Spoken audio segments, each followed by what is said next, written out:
There we go. All right, so I'm super excited, everyone, to introduce you to Alex Berg. And you might hear the last name is, it rings a bell, and I'll let you know in a bit, but I don't want to start there because, first of all, I want to say thank you, Alex. How are you doing? I'm really good. Thank you for having me. Thank you for taking the time. And I want to, for people on social media, I want to apologize. There was a little bit of confusion with the time and everything, but thankfully we got it sorted out and Alex has time. So I appreciate that very much. Okay, so let's start by saying, how old are you, Alex?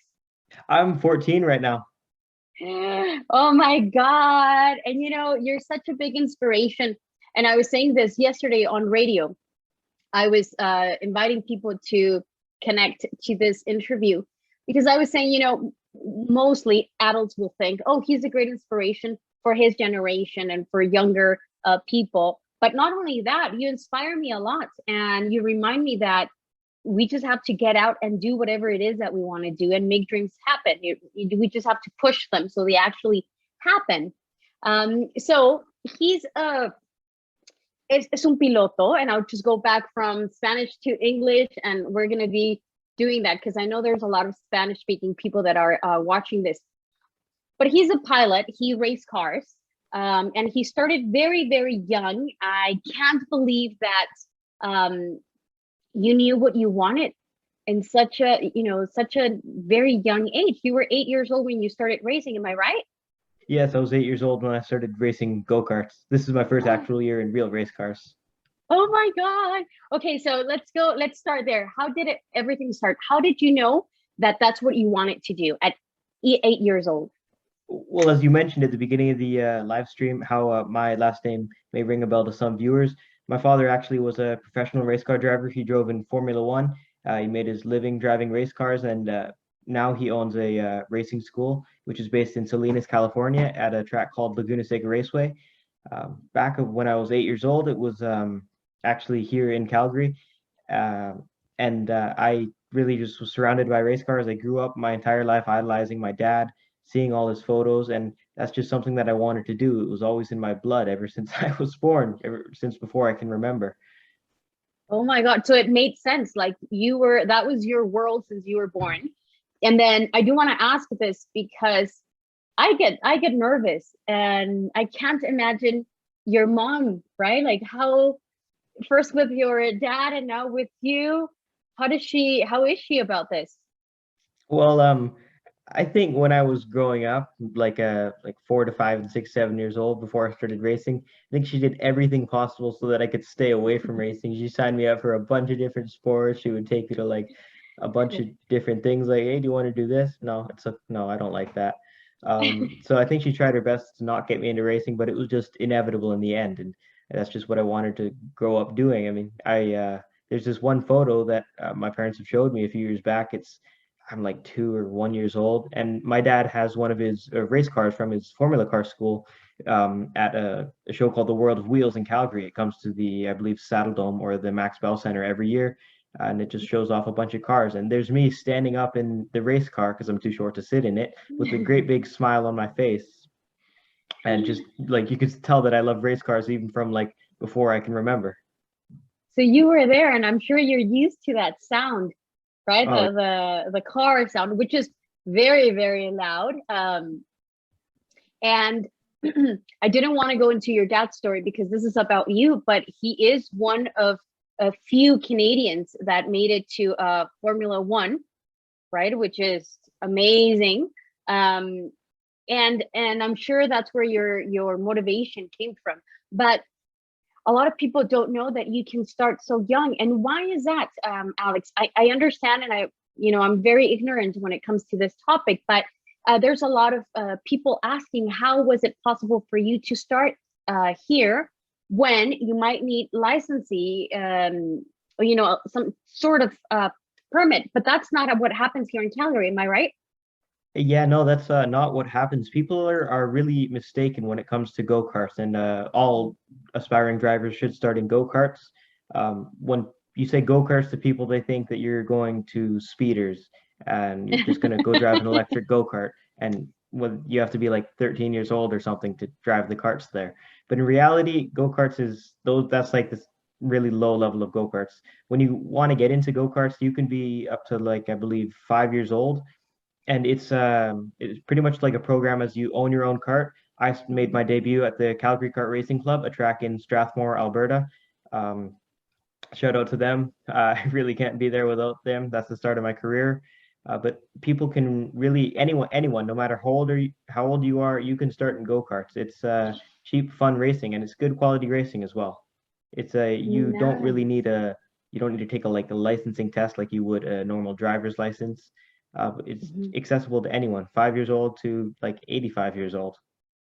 Wow. So anyone that looks up to you and says, "Oh my God, I really wish I can follow his steps, or that I can start and see if I like it," there is an opportunity here, very, very close to Calgary.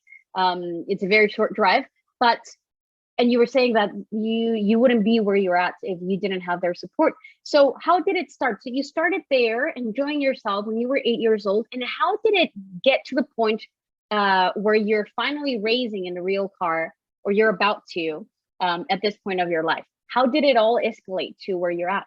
Well, the Calgary Kart Racing Club, they had a track actually in the city of Calgary Mhm. about 10 years ago. It was demolished. I wasn't old enough to drive a go-kart before it was demolished. And for a few years, they had a period of not having any go-kart tracks. In, I believe, spring of 2014, they started building the track. It was called North Star Raceway back then. I believe it's called Calgary Kart Racing Club TNT Disposal Raceway now. But they started building the track back then, and it was completed in the winter of 2014. And my first time driving a go-kart was in the May of 2015. After that, I did 2 years of go-kart racing until I won my first Junior One championship in Briggs four-stroke cadet. I won the Alberta provincial champion, and I also won my club regional championship. That was that Wow. was the first championship of my career. I think I was 10 or 11 years old. After that, I started doing some more national races in 2018. I went to the Canadian Nationals, where I believe I finished sixth or seventh, and I Mhm. started racing in the US. In the US, the competition for go-karts is a lot higher. There's a lot more kart counts, at least on the West Coast. And Mhm. at first, I thought I was going to do pretty well, but I found out that I wasn't nearly as good as I thought I was. So it was a really tough for me to get used to the American drivers. They're very quick drivers, and since I was now racing nationally and sometimes um, in international events where other drivers would come to the USA, it was a steep learning curve for me, and I went about a year of just pure learning and fighting, a bunch of hardships. Some were my fault, some were not my fault.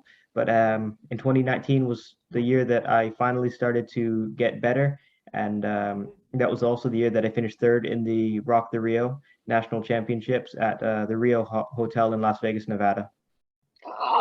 Do you, and I want to interrupt you there, but you were saying that you were kind of stuck, right? Because you weren't as good as you thought you were at that time. I'm sure you were amazing, right? But you were competing in a different level. But what do you think, Alex? What came to your head? Like, how did you get out of that mindset and jumped into a better how do I say this? I don't, I don't want to sound rude or anything, but into a higher level of competitor.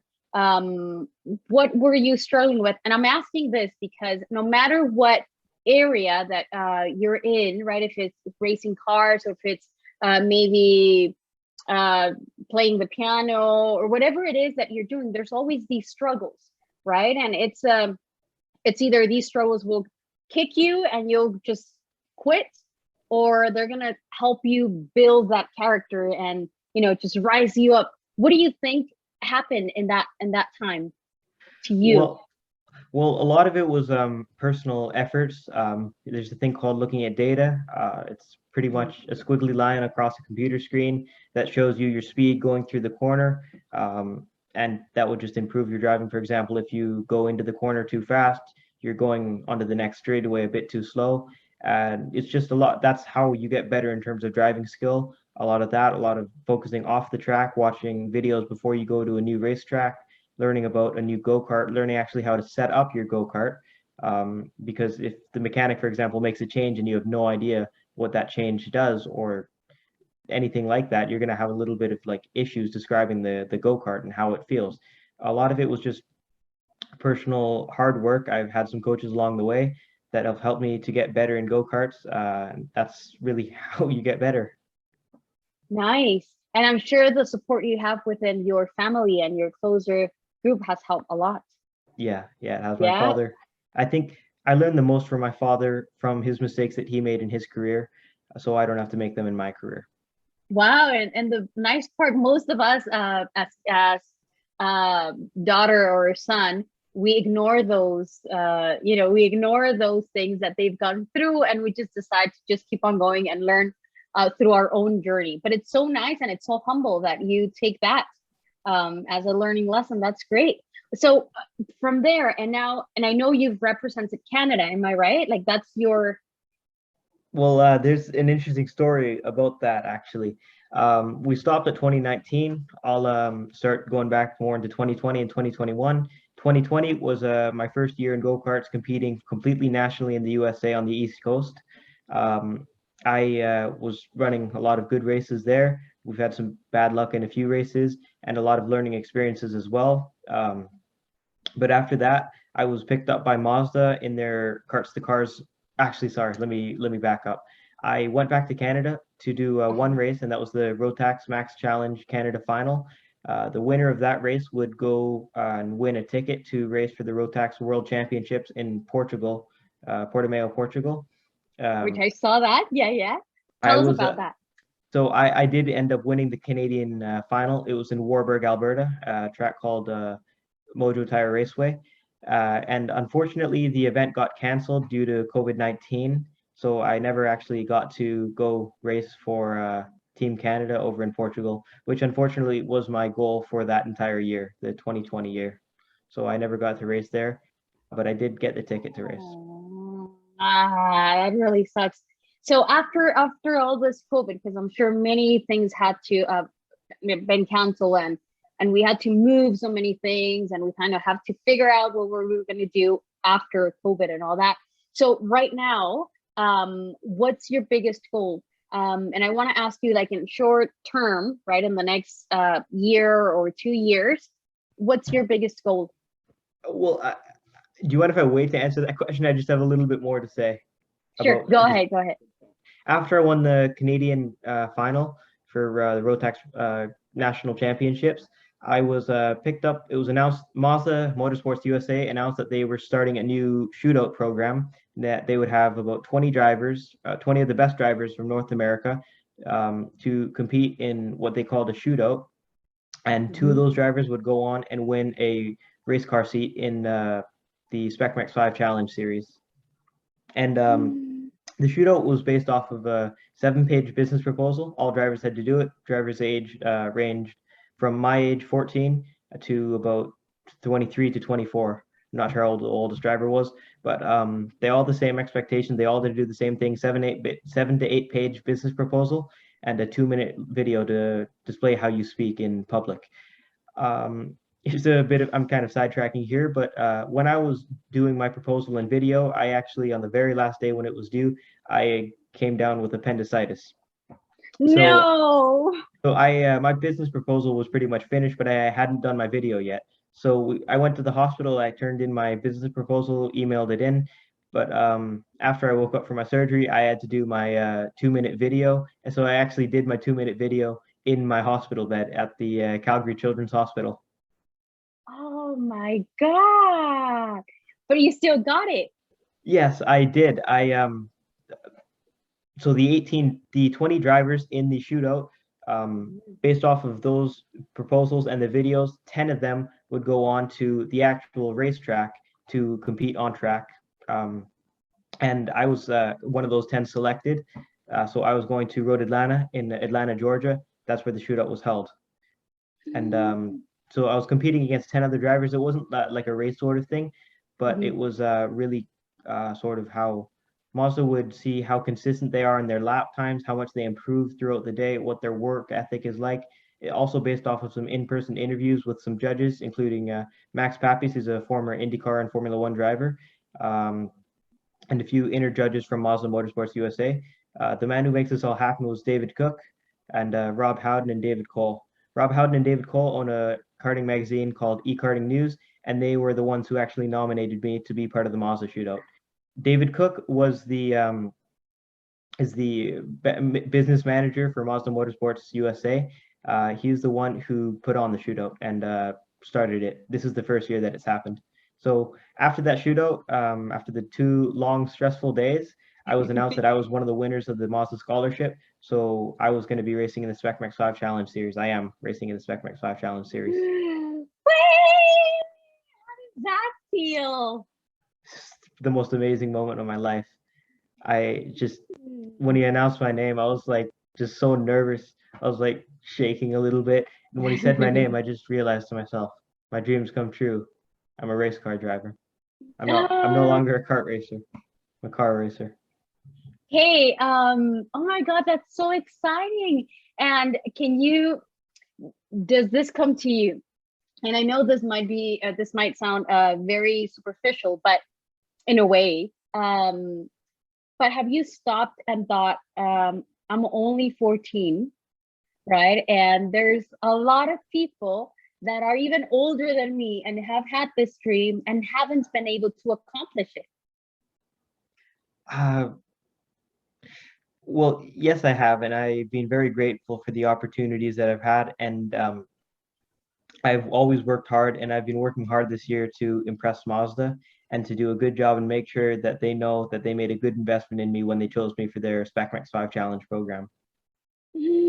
Oh my God, what do your parents say? Well, my dad was there at the actual shootout. My mom was in Canada. I was only allowed to bring one parent. Immediately after it was announced, I went up and hugged my dad. I was just in tears. There's this really, really good photo. I'll send it to you afterwards of me hugging my dad, like literally less than like 30 seconds after my name was announced. You can see my face. I have a mask on. I'm in tears. My face is just like really red, and I'm hugging my dad really hard. And it's just a really powerful, motivating photo that I will treasure for the rest of my life. What did he say? Because I can't imagine, and I'm sharing this. I have 2 kids as well, and every accomplishment that I've had in my life has been great.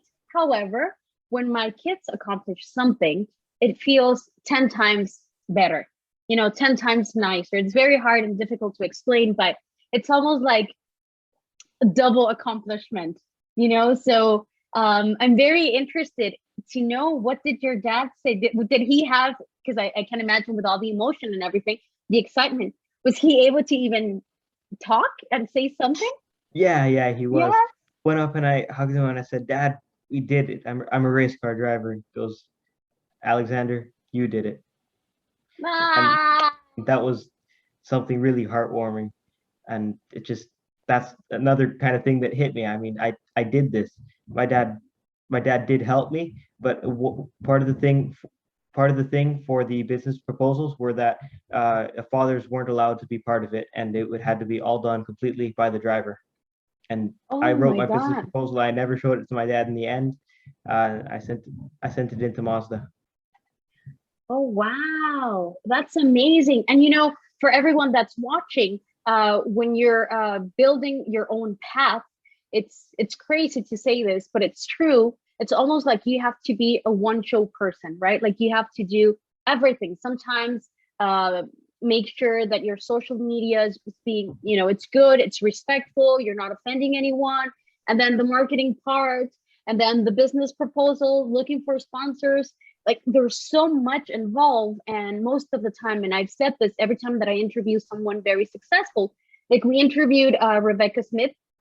She won, representing Canada, she won a silver medal on swimming at Tokyo, right? And we were talking about what people see, right? And I'm sure there's a lot of people that see you and they see all this success, but they have no idea what you've done, everything that you've done, all the hard work that's behind this and why you're here, right? And a lot of people could say, oh, he's so lucky. Oh, it's because of his dad. But no, there's so much work involved. There's so much that you've done, so many sacrifices that I'm sure for your age, right? That no parties, or maybe you have to rest. you don't go to as many things, or don't do as many things as your maybe friends from school do. Even taking school. How is that part, Alex? Are you going to school, or how does that work? Yes, I do online school on my laptop. Speaking of sacrifices, actually, after it was announced, probably the shootout was announced in sorry, my scholarship was announced in November. The first race is in April, I believe. Um, Mhm. so I was planning to do these races, but unfortunately, due to COVID-19, Canada had some really strict guidelines that really disabled me from traveling back and forth to the USA from my home in Calgary. So my dad has a business down here, as I mentioned earlier, in Salinas, California, and California was where the races were going to be based for the Mazda program. Um, so what my father and I did, we moved down to a place called Morgan Hill, California. It's near San Jose for about 6 months, and I haven't seen my mother for those 6 months. She's coming down here No. in 5 days, and we will be moving somewhere in the United States very soon. But Oh one my sacrifice I've had is not seeing my mother in a really long time for the most time in my life. But it's God. all been worth it because I'm jumping ahead of myself here. Uh, I have just at the beginning of the month was the last race of the championship, and I was able to secure it by 1 point from my teammate. Alex, I'm so proud of you. And I have to say this, but your mom, is she from Mexico? Yes, she is.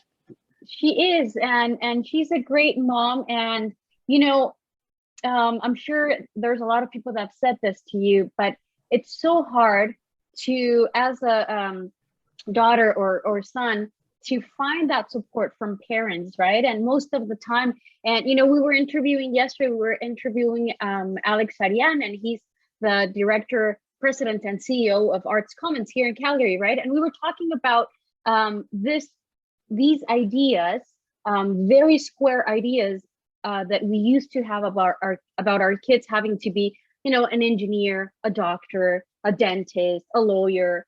And nowadays we have to be more open, and not everyone is as lucky as you are, or maybe myself, of having parents that support our dream.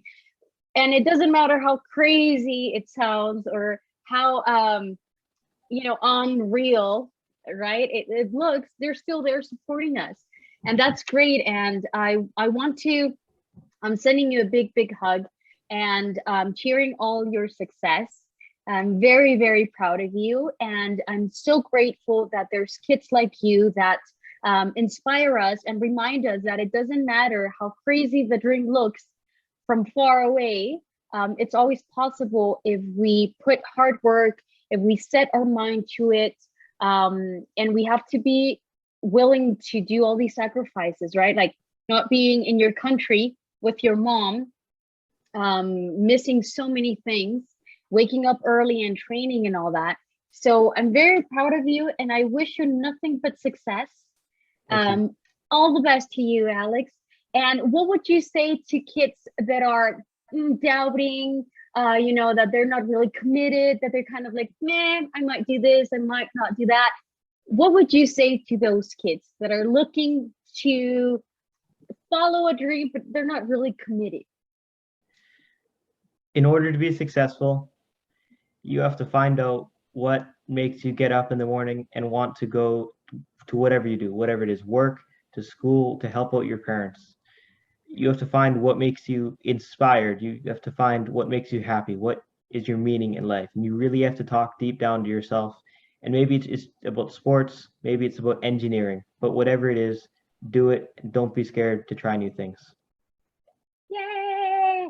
Well, thank you very much again. I'll see you very soon. I hope I can meet you in person soon in Canada, and then maybe we can do something fun. Maybe we can race.